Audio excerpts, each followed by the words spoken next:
أعوذ بالله من الشيطان الرجيم. بسم الله الرحمن الرحيم. بل هو قرآن مجيد في لوح محفوظ. Sengathi Allah angabusisa ukufunda kwezwi lakhe. Ngicela Allah angivikele kusathane ongathandwa. Egameni lika Allah onomusa onesihawu. Ngempela iQur'an le esikhuluma ngayo ivikelekile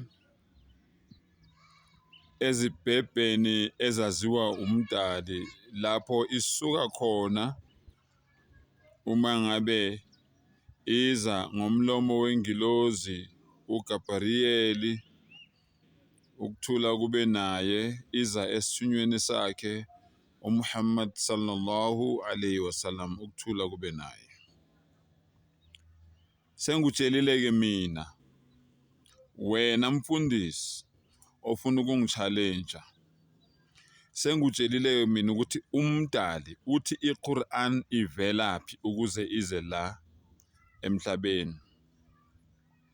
Nawe-ke ngizocela ukuthi wena mfundisi ofuna ukungi-challenge, lelo Bhayibheli lelo ozoza nalo uze unolwazi lokuthi lelo Bhayibheli lelo oza nalo libuyaphi. Ayithi uyoze ngiyakutshela mina ukuthi umdali uthi iQur'an ibuyaphi.